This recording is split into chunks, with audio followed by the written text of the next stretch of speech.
Good morning and welcome to my second game of week 3 of VGC Spidz. To give a bit of a preface before this game, there are a few things I want to say. One is that this game was out of group, and if you're not familiar with Aegis, what this means is basically in your group there are 5 teams, but since there are 6 teams that play in each slot, right? Like 2 teams fight each other, 2 teams fight each other, and there's 1 team. They fight someone that's out of that group. These matter less, and it means that we didn't scrim these matchups at all because it's very unlikely for them to matter. The only times these out of group games matter is for tiebreakers if within your groups not only do you have the same amount of like set wins, but also like individual game wins, right? So each individual game within a best of 3 as well as the best of 3s in general. And the larger versions of best of 3s, which is like, which team wins in a given scenario. And so what that means is that this doesn't matter as much. But, I mean, it's still Legends of Runeterra, it's still fun, it's still a competitive game, etc, etc. And we're going to be fighting against someone called Griff. I know their in-game name is Slain, but I've talked with them a few times. I'm pretty sure their name is Griff. They're running Deep, Jax Vayne, and MF Swain. We're running the same decks that you saw in the previous video. The last thing I'd like to mention as a preface is that this first game is maybe one of the most tilted games I've experienced, and I'm not someone that I don't think tilts very easily. I might joke about like awful plays, but or awful scenarios that happen in game, but they don't normally tilt me. But you'll see the progress of my tilt from a pretty large misplay causing me to make an even worse misplay for the couple of following turns thereafter. So I hope you enjoy. Spidz versus Lane. I banned MF Swain here because scrimming into another enemy gamer that was running MF Swain, we just knew that MF Swain wasn't doable. This was in the last video when I was saying that I wasn't favored into the guy that I wasn't favored into. I don't remember his name. It was partly because I was forced to ban MF Swain, and then the other decks were also just not that good. So we're going to be fighting Deep and Jax Vayne here. Give me a second to go.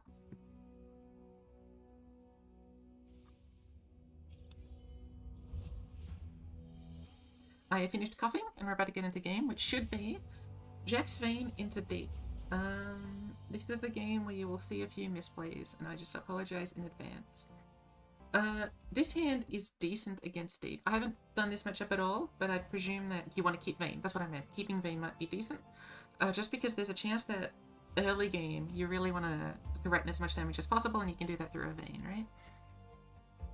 And getting the 2-2 here definitely helps. Not having a 2-drop is a little bit disappointing. But that's okay. Now their list doesn't run Vengeance. This is important just to remember that they don't run Vengeance, but double Harpy with only 1 weapon is a little bit awkward. And no spoilers, but I'm pretty sure we only draw 1 weapon the entire game.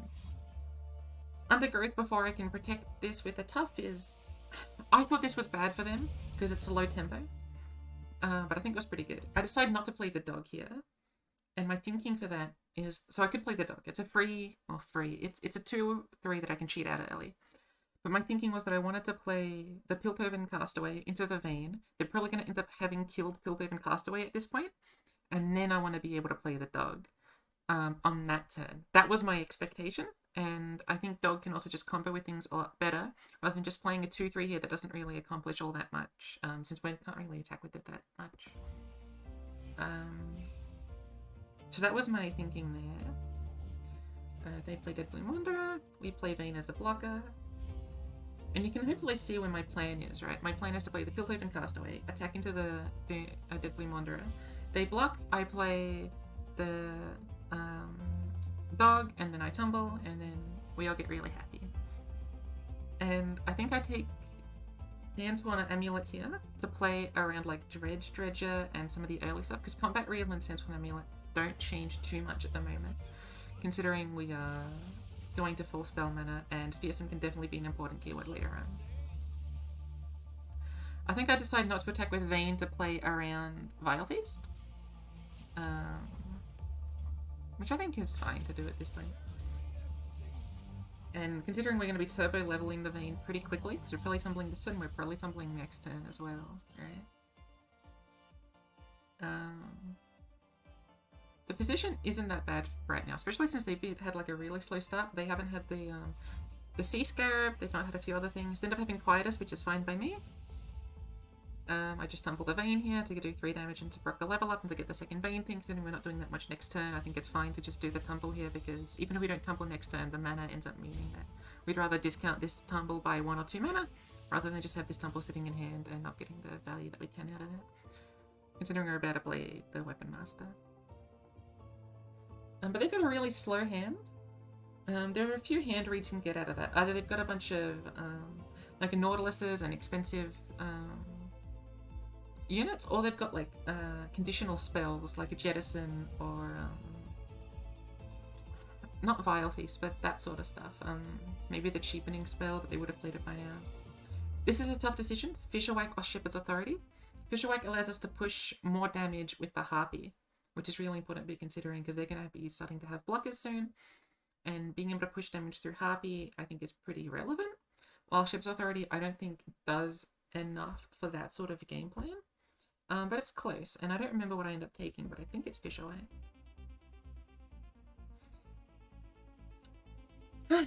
Had a big day today, doing the cast, doing the previous thing, and now doing all of this. There's been a lot of watching Legends of Runeterra and trying to explain what's going on. I still hope this is interesting nonetheless. Did you take the Overwhelm? They do the attack. There's an argument to single here. Your choices for single are do it on the single combat. Sorry, on the... Let me get back like 2 seconds, please. Do it on the... what would eventually become a 3-1. But that loses to Vile Feast. Or you can do it on the Vein, but also lose Vein to Vile Feast. And I just didn't want to lose something to Vile Feast here. However, I do play Tumble with the realization that if they Vile Feast this Tumble, I'm still pretty happy because I get to put the weapon on the Harpy. Now you may rationalize that I should have done single anyway because they're possibly doing this block, and if they're not doing this block, it's probably worse for me. Right, like if I tumble here and they don't have Vile Feast, I think they just take it and don't let me get the weapon back. So I think it was better to single combat here. This isn't my misplay, and this isn't the misplay I was talking about, rather, but I think it is a misplay, and I don't think single was better here, especially since I don't think single is getting that much value, especially once they're deep. Once they're deep, what are you single combating? All their stuff is too big. So I would have really liked to see me single combat here. Even if they Vile Feast, I still get the weapon back, and I get to keep discounting the tumble. So this was definitely a misplay, but the worst is yet to come.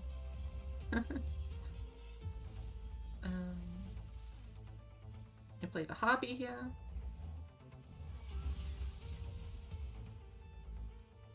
The Obliterate Fish doesn't get me, because they can't use it on any of my 4 health units.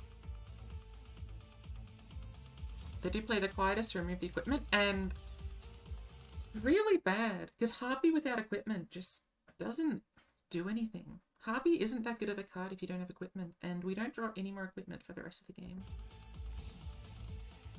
We still do the strike here, obviously. My thinking is that even if it trades down, we're fine. We're leveling up Vein. They end up having double Jettison. This is what I was talking about earlier, where their hand has to be something, and their hand just happened to be double Jettison, which means they just happen to be able to trade into my 6/4 here. Which is fine. It's understandable. So we do this trade.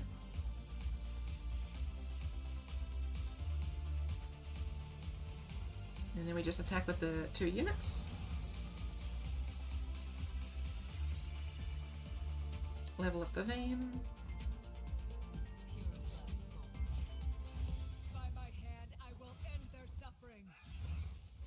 That little smirk. And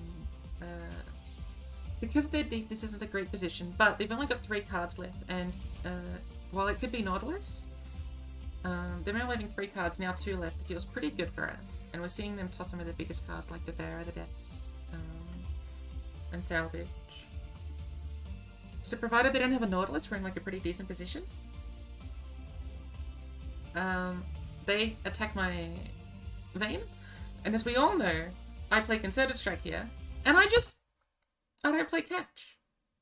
I just don't play catch. And I saw this as soon as I clicked the start button that I didn't play catch, and I was thinking, what the hell am I doing by not playing catch here? And this killed me.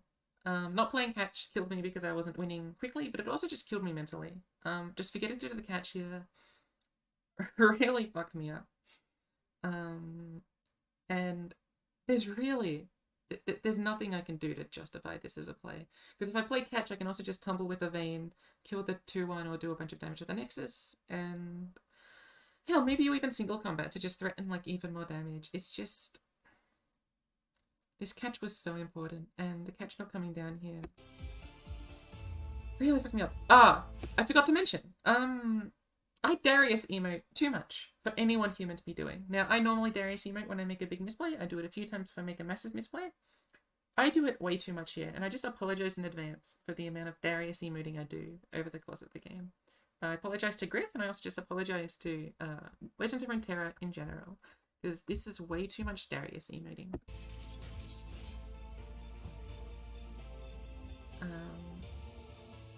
Right, you can obviously see me manually Darius emote.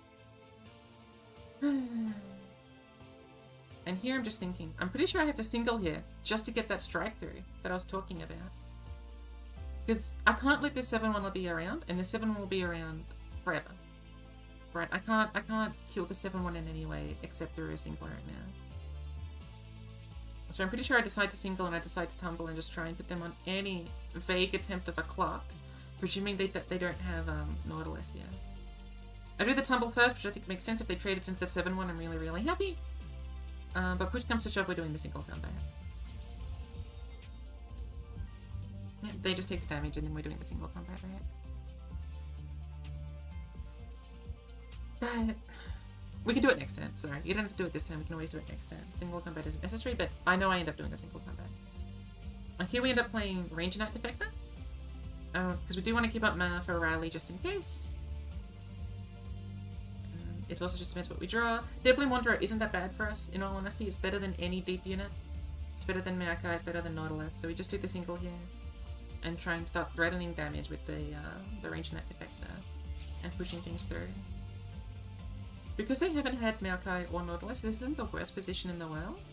But this would have been so much better if we had single. Because we would have been playing catch already.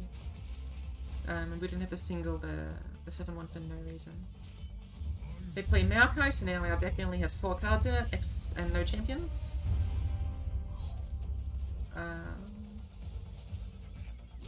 And this entire time I'm thinking, what if I just played catch? What if I just played catch? What if I just played catch? I think this attack is really good, because we're going to be playing catch here pretty much no matter what. And then we can attack with the Range Knight Defector and deal more damage.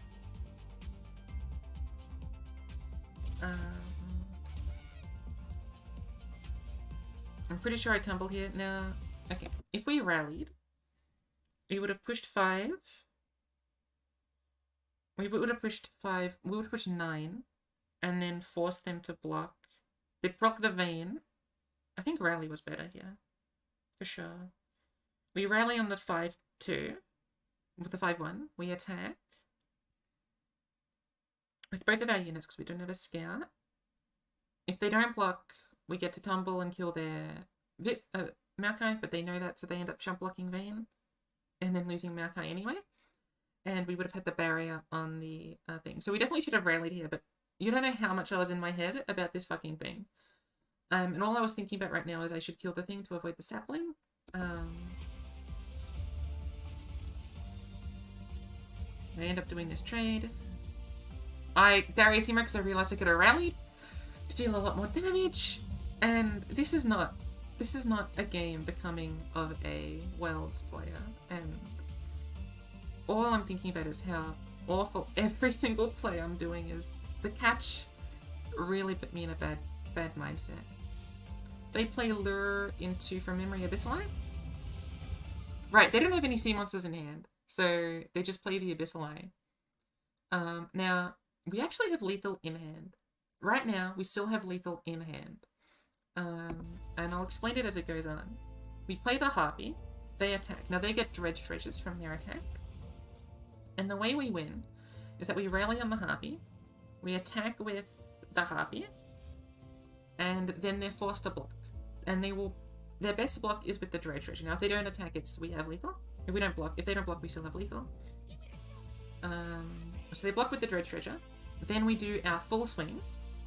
Then we do our tumble. The tumble either kills the 6-6 or they die. So they block with the 6-6, and then we play the 2-2. we deal 6 damage with our real swing, and then we go into the next turn and deal 6 damage. And because their deck is all champions at this point, it's just game. It's lethal. We currently have lethal in hand, but all I'm thinking about is catch. The only thing on my mind is catch, and I just don't see lethal. And it looks obvious to me now, but in the moment I just didn't see it, and I just gave up. In my defense, one of the reasons I didn't see lethal is because I didn't know that I got the attack token next turn. I completely forgot about the attack token. I thought this was my real attack token. For some reason, I'm not able to justify all of this with any logic, right? It's all me misplaying, and it's not something I'm proud of in this game, but it happens. But if I had just played catch, imagine how different this would have been. So it's about 2 turns where I missed lethal, and a 3rd turn where I made a massive misplay that caused me to be missing lethal all this time. Right now, I don't really know what I'm doing. This attack doesn't make any sense. They just block the 6-4 and the 2-2, and then I don't win. They block the 6-4 with the 2-1 and the 2-2 with the 6-6. Well, they can even block a Vayne if they want. It doesn't matter. At this point, I've given up by the time I did step. Now, Griff told me after the game that I missed lethal. And he was very nice about it, but I'm not that nice on myself. And it's just sad to watch a guaranteed lethal for 2 turns. The last time wasn't guaranteed lethal, but it was so much pressure that it basically was. But this turn being guaranteed lethal because their deck is all champions is just... it's not good. It's really, really bad. In terms of draws, I would have liked to see at least 1, 2, 3 more weapons, but that's... our hand was still a lethal hand.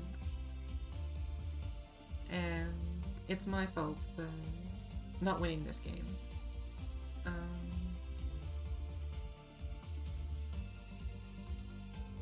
And that's all there really is to say about it. There's nothing I could do. And we can watch me stew in pain and suffering as I try and figure out any way to absolve my life. Here I realize, oh, I'm getting the attack token, and my head is in my hands, and I'm face palmed. Give me another second to cough. I have finished coughing.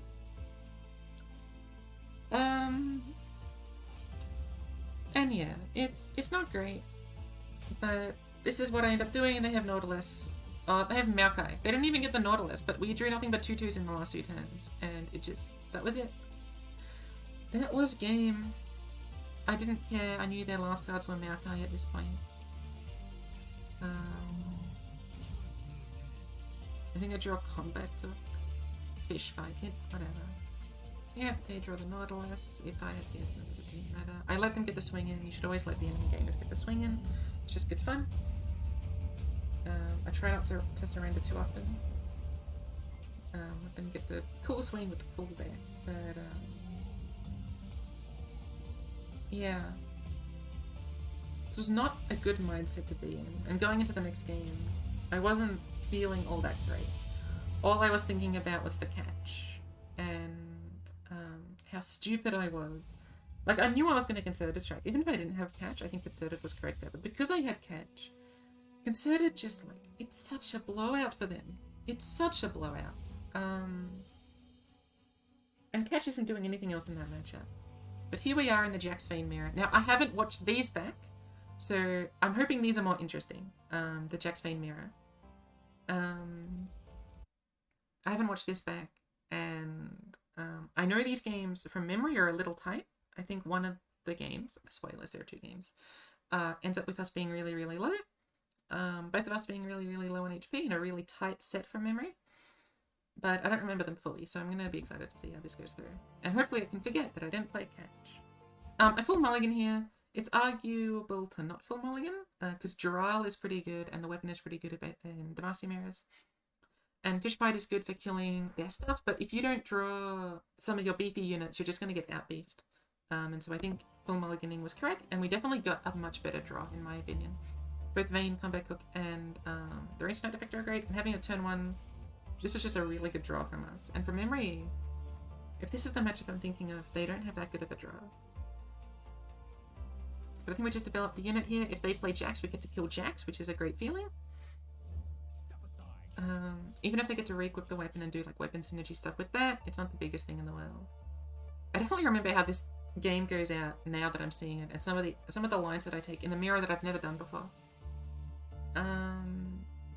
Because again, this is the out of group, so there's very little reason to scrim, and whoever wins this gets basically gloating points. It's not much else except gloating points. We kill the Jax here, get the weapon. I really like having the weapon because I can put it on the 2-3 to allow him to buff himself and also not get blocked. But even better, I'm noticing I get the attack token on turn 4. Ah, sorry, I should mention, I knew I was drawing Jax. Somehow, I just knew I was drawing Jax. So, now that I have Jax, now I can explain what I was saying 2 seconds ago. I really like Jax dying here. Because if I put the weapon on the Ranger Knight Defector, that's just 8 damage to the Nexus or a force block. So they attack here, and I honestly think this attack was wrong. I don't think you want to give me the Jax weapon. And there's an argument that I shouldn't have given them the Jax weapon, but giving me the Ranger Knight Defector turn with the Jax weapon, it's a specific hand read where I might have Ranger Knight Defector, but they can't. How do they kill Ranger Knight Defector? With their current board state, they just can't. It would be a castaway into a fish fight. That's the only way they can kill Ranger Knight Defector here. So if I just played Defector into the thing, and that's what I'm like hovering over, just seeing like, is this play the best play? And I think it is. Even if I'm not developing Vayne or developing the comeback hook. This is 8 damage, it's difficult to interact with, or they block. And if they block, that's even better for me as the Demacia player. Now, funnily enough, they can do the exact same play. And I found that really funny in the moment, that we can do the exact same play. But we just do this, and swing in for a bunch. And I'm pretty happy with blocking with the Jax there. I think, like, also just killing the Broadwing, so that they can't kill my 2-3. Or buff it up with a Dural, or anything like that. I think me trading into the Jax here was pretty good. I don't know if they should have given up the 2-2. I think in a Demacia mirror, you really want units, but I don't know how much extra value that 2-2 is getting, so it's close.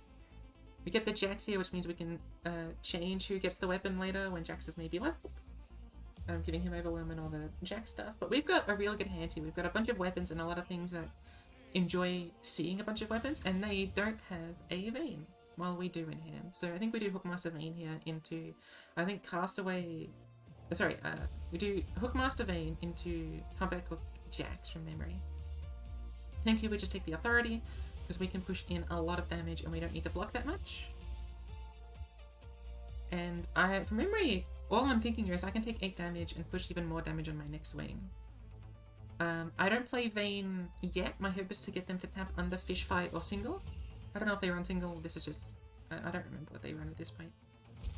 From memory, I let them do the double attack, and then I just play Vayne. Do I play Vayne now? I just let them get the attack from memory. Because if they ever develop, I want to be able to play Vayne. I just take the damage, I don't really care. The only way this is like ever an issue is if they get overwhelmed. Do I do this block? I don't think I do this block. I'm pretty sure I play Vayne and open. Yeah. Now they could fish fight Vayne here. They don't have fish fight or single. But I still want the rally card. Or the tumble, right? Just it gives me so many more options, and if they're doing fish fight, they're still tapping under a bunch of mana, right? We can do an attack. Start leveling Vayne. If we had one more strength on the Ranger Knight Defector, we would be leveling Jax here. But that's okay. Jax can level mid-combat even if he doesn't get the extra strength, so he gets the overwhelm and the +1/+1 leveling. And because they don't have the fish fight or the single, my instinct here is that we're just going wide. And all I'm thinking about here is whether it's best to do Jax plus Rally, or Comeback plus Tumble, or... Like, what is my best line here in terms of damage? Remembering also that Jax will steal the weapon of the Ranger Knight Defector.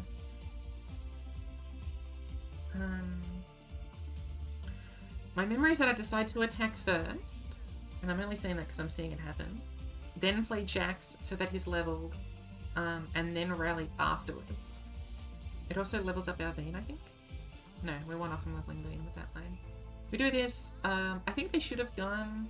No, this is fine. They really want to block the unit to block its much strength, especially if I'm threatening tumbles and stuff. But this isn't a great position for them to be in to lose both of these units. They play Concerted, they lose all of their units, and I'm feeling pretty happy that we got a Concerted out of them. on a 4-mana unit that isn't doing any value except just its keywords and its numbers, right? Now this is an interesting option.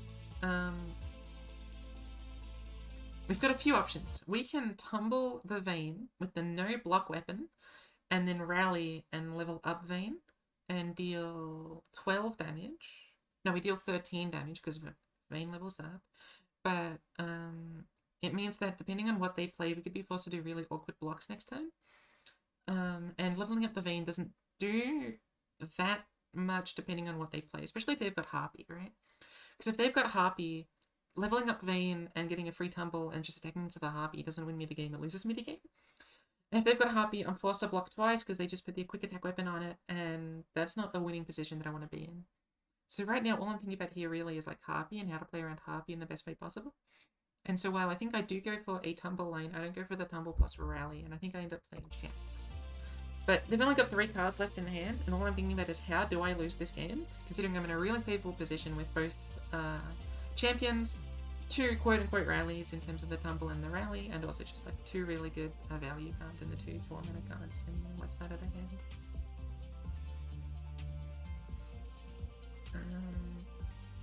Yeah, so I think I start with the tumble with the don't block weapon. The damage is important, especially since I did take a bunch of damage this last turn. But I don't do anything further than that because I just want to be playing around Harpy.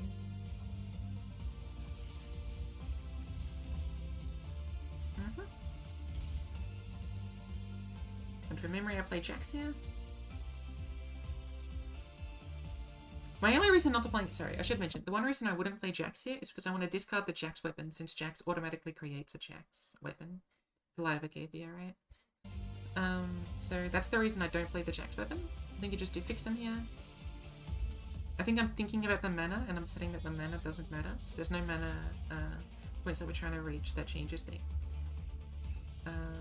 And I'd rather just have quick attack because it's a better weapon to put on other things. Now they play for Harpy. I could Concerted here, but I think their deck runs Sharpsight, and Concerted loses to Sharpsight. And so all I'm thinking about here is how do I lose? If I play Aegis, I actually just immediately lose to single. Because they, I put Aegis on the combat hook, they just single my combat hook, I don't have any blockers, and they just do 6 of the dome. So I decide Aegis isn't the lane here. Instead, because they don't have a 3-mana rally, or their rallies are 4 mana,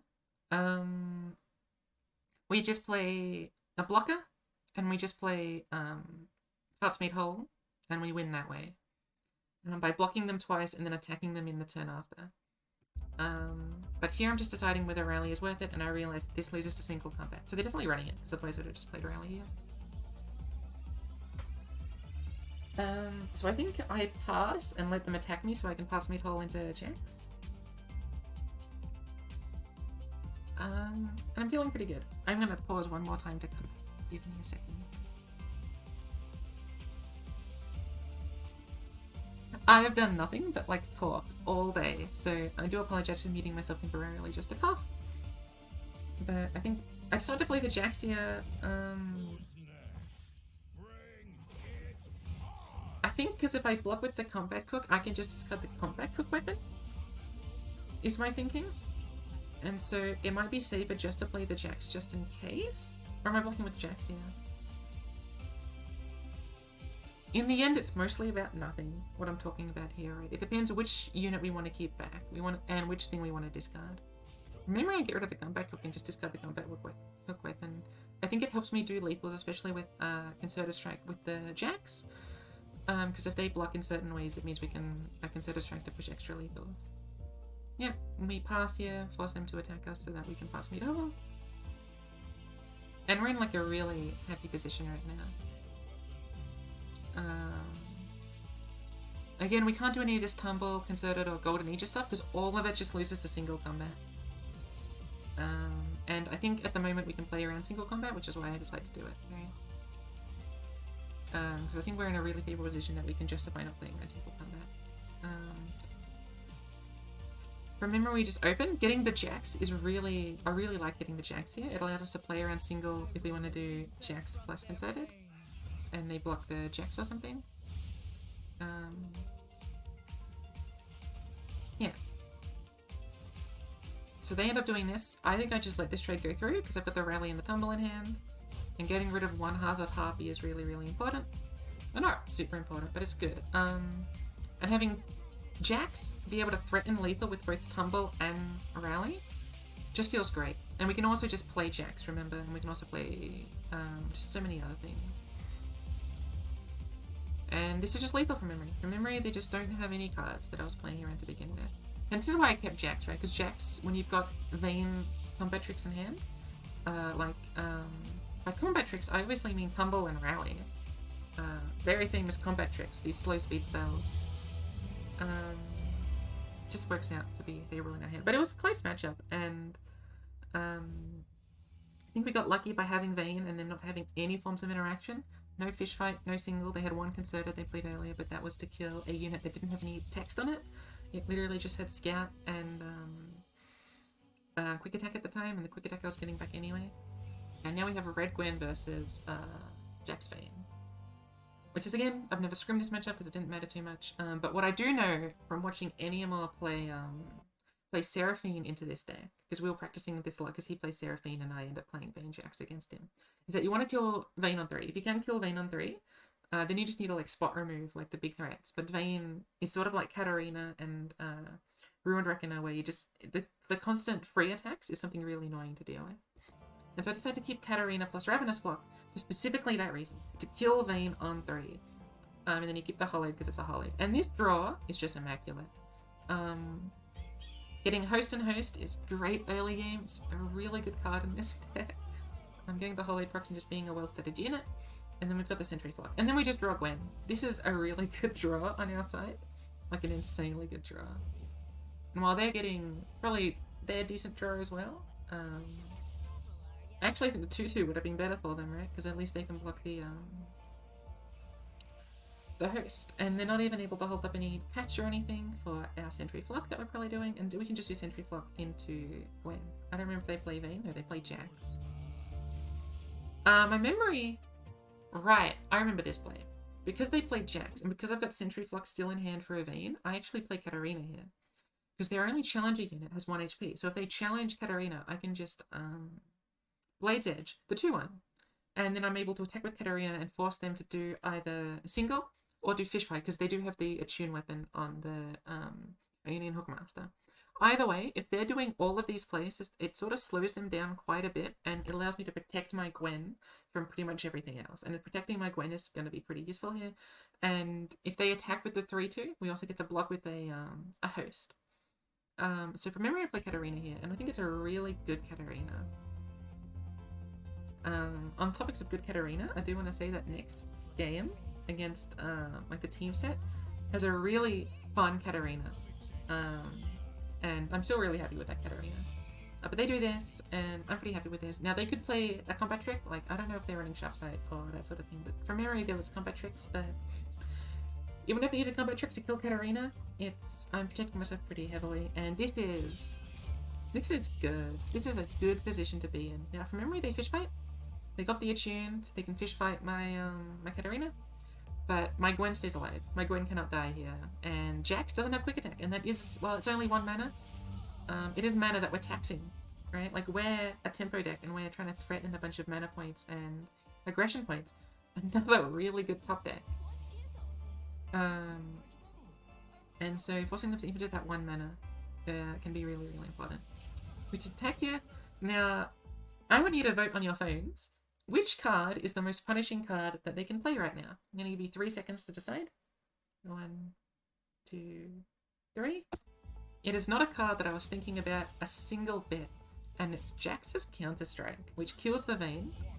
Give them a little bit of a jinxie mode. I was not expecting this at all. I wasn't expecting this at all. I always forget to play around champion spells, especially when they're champion spells that don't see main deck play. And you can't main deck a Runeterra champion spell. So I was very surprised by that. But it wasn't the worst thing in the world. I play Sentry Flock. Now, they should have equipped Vayne with the combat reel at burst speed, at unit speed, to play around Flock. And I think that's a misplay from their end not doing that. Even if they're going to re-equip Jax, They should have just equipped that first. I think that was an oversight by them. And definitely pretty important. Like, having that Vayne around is going to be really, really important, especially since I can't kill Vayne. How am I killing Vayne with this deck, right? Another Gwen top deck. I'm noticing as I'm watching, I'm getting the best top decks in the world. This sometimes just happens in card games. I'm not going to complain. They try and level up Jax here. There are ways where leveling up Jax is scary. If they've got like a rally or two. But if they rally once this turn, I don't care. Their Jax right now becomes a 5-4. Then he'll attack again and become like a 6-4. And what I'm noticing is that I just don't care. I don't care if their Jax hits me twice here. I may as well not block and just threaten a bunch of damage. So even if they level up Jax here, it doesn't matter to me. Remember, I just play Gwen, I go aggro, I play Runeterra next turn, and I just threaten a lot. 2 hollowed procs means I can buff up the 2-1, and I'm pretty sure buffing up the 2-1 is correct here because it's their worst block, but it's their best block, if that makes sense. They have Vayne. It's their best block because it has a bunch of strength, but it's their worst block because you want to be blocking Elise and 3-1 here. If you remember, they do just block the Elise and the 3-1, which I think is understandable by them. They want to just do positive combat trades, and I don't blame that at all. But I want to push damage in to try and do a lot of damage. There are arguments to not attack with the 3-2, and just attack with Elise, but you're always attacking with Elise here because you want to get the Spider Link at the very, very least. Putting them to 1 HP is very, very powerful. It makes them lose to a Katarina top deck, and it makes them lose to a Fervor. Considering I've got Glimpse in hand, those are pretty doable. It also makes them lose to a Gwen skill, so they're forced to kill the Gwen with a Concerted, a Fish Fight, a Single, whatever, or they're just dead. When we play the Runeterra. And because of how actions work, I should be able to win here. Like, even if they tumble, I'm pretty sure I've got the win. I do this block from memory to play around the tumble. Because if they tumble, they go to 7 strength. Right? So their Jax goes to 7 strength, and then I just let that go through. They have to pre-commit a buff in order to let Jax win the game. If they're pre-committing a buff, then I block with the Ruined Reckoner. But because they don't run any burn, if they just tumble here, they're not doing anything effective. And that's why I block with the 2-1, just to make it so that I can make that decision this turn, just because if I didn't have that 1 extra health from not blocking with the 2-1, then I would be forced to block with Jax here. And if they've got a Concerted or something, then it's dead for me, right? So right now, I did that block. Even if I still lose to a pre-committed spell plus a Concerted Strike or a single combat, I definitely think it's the right play. And they have to pre-commit a spell here to be able to do anything. And they don't! So I just let it through and attack with Gwen. And if they kill my Gwen with a Concerted or a single, I just play Glimpse Beyond. And that's it with this game. We both go to 1 HP, but I have the burn. And they let me do the little strike. Thank you, Griff, for letting me attack with my Gwen. Doing the little snip, snip, snip. Ah, they don't. They surrendered. Never mind. No thank you to Griff. This isn't right. Hello? Yo, what's up, Spidz? Did you win? Apparently, I joined the chat. Didn't remember I joined the chat. I'll be honest, I thought Eniamor just came into my room and was like, yo, did you win? And I was like, that scared me. I guess I joined the VLLY chat as soon as I win. To celebrate my victory against Griff. As a team, we 3-0'd the enemy gamers. I was the only single loss. So Fake went 2-0 and Moppies went 2-0. But since it was out of group, it doesn't really matter. It's all just for, you know, the game, and also what's the term for when you're proud of something? Ego. You know, ego points or whatever.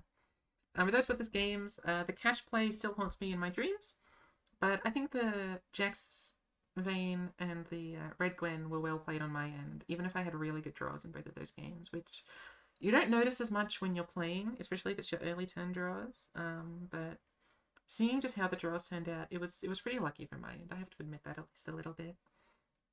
So yeah, thank you for watching, and goodbye.